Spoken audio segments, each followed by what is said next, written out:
What's up, everybody? Welcome to a new passive income Redbubble video. Today I'm going to make a video on growing organically. How do we grow organically? How do we make more sales organically? How do we even increase our organic traffic to our Redbubble store? So let's go ahead and take a look at this chart that I drew here. And I know it's not too advanced, but it's going to help the concept here, right? So I created these two charts. I want you to figure out which one looks like it has trending growth and which one looks like it has organic growth. Each one of these peaks represents a time that a product is ordered and clicked, okay? Or the amount of products that are ordered or clicked. So in this case, this is 1, okay? 1, 1. This is probably about 4, maybe about 5 here, maybe about 5, okay? This is 1, 1, 1, 1, 1, etc. All right. The answer is this one right here. This represents a more trending approach on Redbubble. Okay. The reason why this is trending is because this is the perfect example of what trending charts actually look like on Redbubble. Let's say on a Monday, there gets one sale. On a Tuesday, gets another sale. By Wednesday, the amount has increased, right? By the next day, the amount has increased even more. By the next day, the number has increased even more. And then it takes a dip down, right? And then it might get another sale after that. But after that, after this week, the chart just typically looks like this. It's empty across the board. And this is what a trending week looks like in Redbubble. This is how you get trending on Redbubble, okay? Wow, I didn't mean to put a whole bunch of lines through that, but you kind of get the point. Well, what is this now? This is what something organic looks like. So let's just take the term, something evergreen, something, the term trees, right? Or the term tiger, or the term, I don't know, faith, all right? There's typically very, very rare moments in time where, because of the time that we're in, the focus on these keywords will essentially shoot up to the sky. So what happens is there's consistency in the amount of times that it's searched for and a consistency in the amount of times it's sold. And over the course of a year, right, or for the rest of time, the chart will typically look the same. In fact, the search and the sales predictions you can analyze them and say, you know what, they're probably going to be about the same. In fact, they have a certain predictability about them. And that's the thing about evergreen niches that we have to understand, is that there is predictability behind these niches. Now, if you're going to be an individual who's trending, okay, if you're creating these trending designs, these trending figures, what you have to realize is that you have to be able to essentially win on these trending designs way before it gets to here. You want to start like right here, right? But most of the people, they start here, okay? So what does that really mean? It means that you have to actually create the trend. You have to create the trend. So you have to think of things that people have not yet searched for on Redbubble before searching for them. And you have to create these designs so that when people actually search for them, they see small amount, they buy it, and then what happens is the demand goes through the roof, and your designs are still there in the first place. Other people start copying you. They create more designs of yours. You're still ranking at the top and getting more sales. Okay? Now, if you think about it, how are these trends created? Let's go ahead and break down the logic behind this. Let's take an idea of, for example, a t-shirt, let's say, with a Kung Fu fighting tiger. Let's just say that's the idea. Kung Fu fighting tiger, right? Kung Fu tiger, okay? Kung Fu tiger. And you create this shirt, okay? So, like, let's say this is the shirt, and I'm a bad artist here, but let's say this is the idea for the shirt. Let's say it gets, 1 search volume or 2 search volume or even 10 search volume a month, okay? And let's say out of that 10 search volume, we're getting 2 or 3 sales. There's almost virtually no competition. What happens is each week, right? Let's say one of these lines represents a week. You get 2 sales, you get 3 sales one week, you get another 2 sales, maybe you get 1 sale one week, you get another 2 sales. What happens is now What you have keywords from that t-shirt that represent more than just Kung Fu Fighting Tiger. Maybe Redbubble picks up on the word Kung Fu. Maybe Redbubble picks up on the word tiger. Maybe you have other words like combat. Maybe you have other words like animal that are tags. Does that make sense? And what these tags are these tags are wide tags. When I say wide tags, really what I mean is that you have a wide variety of people that can search for them and typically have some sort of interest in your product. So, for example, the word combat, right? When you think of combat, what do you think of? For me, I think of camo, I think of AK-47s, I think of tanks, I think of that. When some other people think of combat, they might think of John Jones and Conor McGregor. When other people think of combat, they might think of Jake Paul for boxing. Another person might think of Muhammad Ali.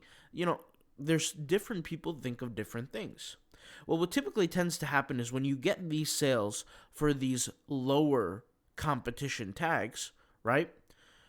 Redbubble as a whole starts ranking you better for those short or those wide keywords or essentially those wide tags. But really what those wide tags essentially are short tail keywords, right, that you're tagging with, the short tail keywords.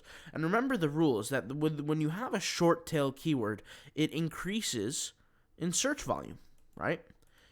The search volume increases. So what happens is, let's say your t-shirt was on page 7 or page 6, and there's over 100,000 designs for words like combat, words like tiger, words like kung fu, words like fighting, right? But you have those tags in your search, in your t-shirt, or your design rather. Well, instead of being on page 50, you move up to page 6.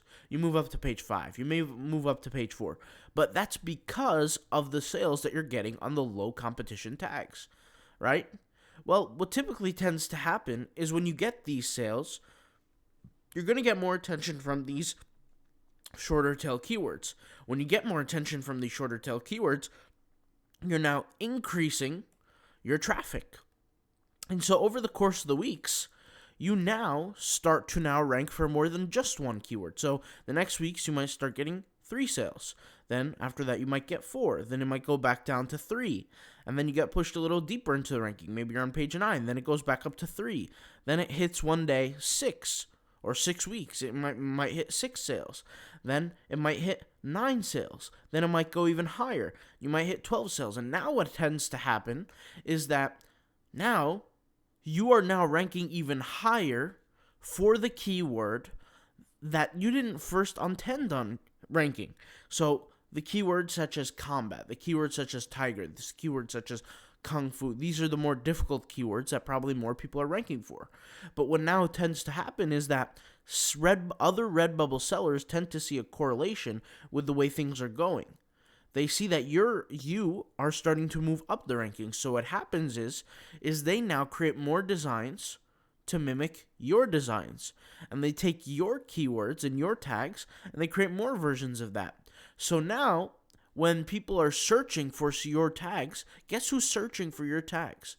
It's the Redbubble competitors. So it's a pseudo-trend in a way.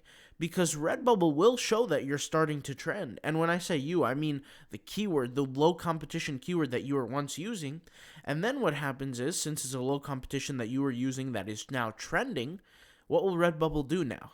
It will start, it will show on the predictable search volume, like if you search for the search volume here, it will show now trending searches, and your designs will come up in the trending searches.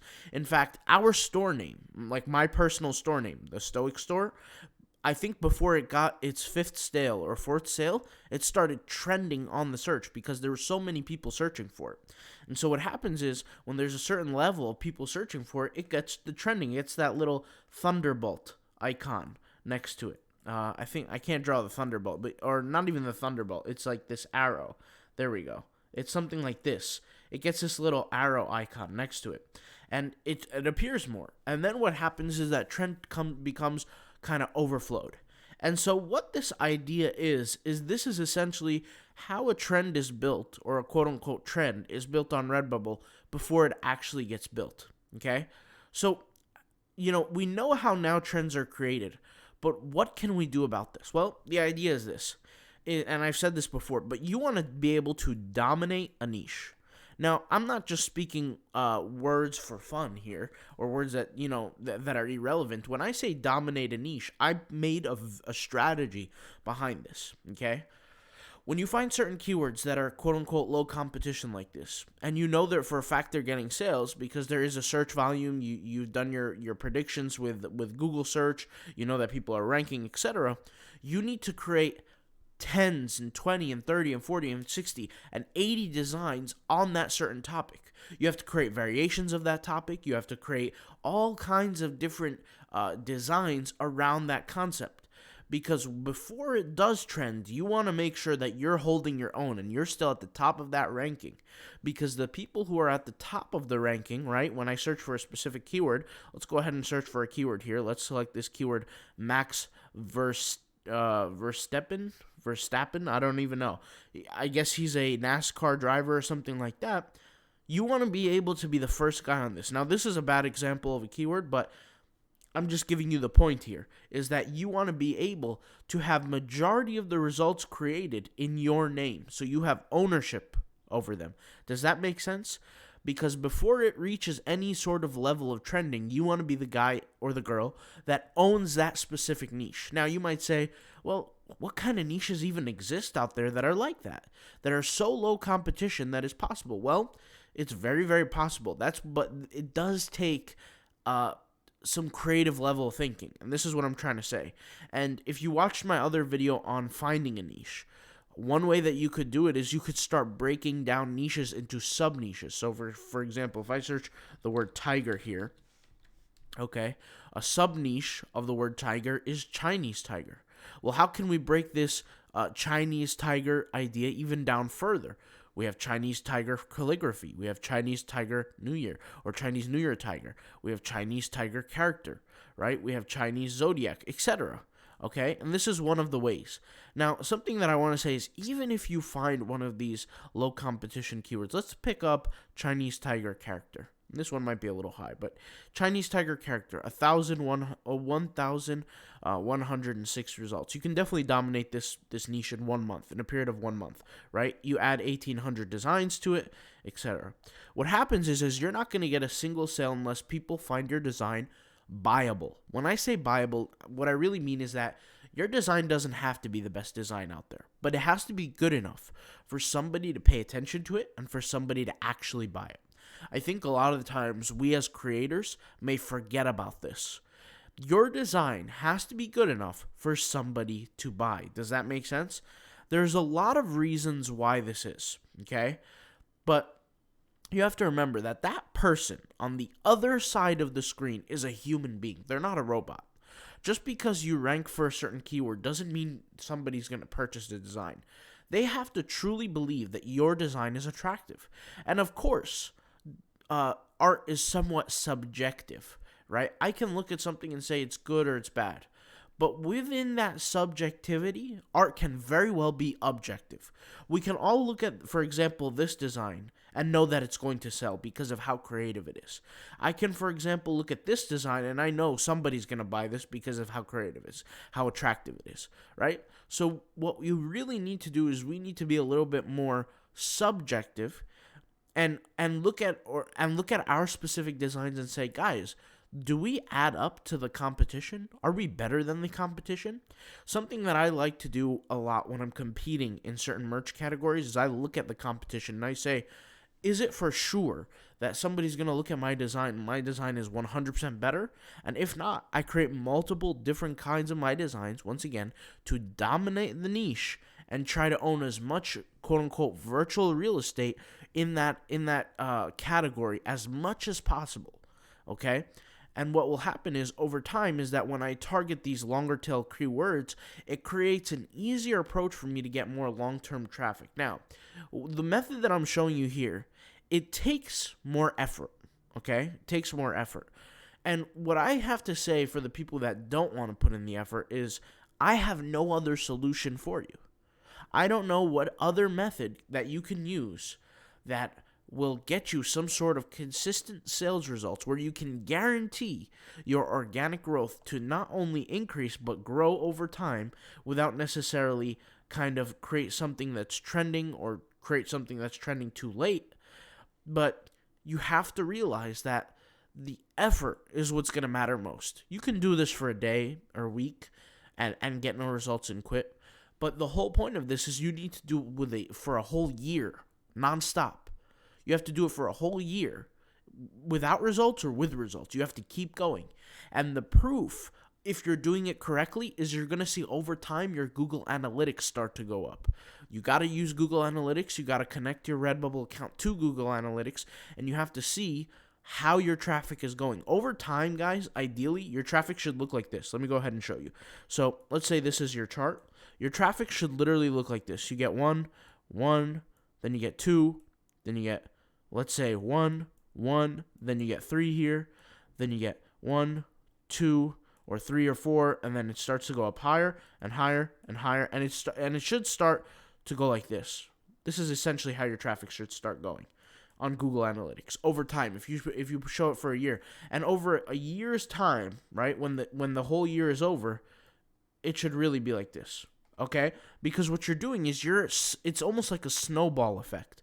Okay, that traffic is going to keep building up because you're still in these niches that have organic traffic, and it's going to build up, and it's going to now multiply when you do this in multiple categories. It's not going to be overnight. It's not going to be a get-rich-quick scheme. You're not going to just wake up and get $4,000 in sales. That's, of course, if assuming that you don't catch a trend.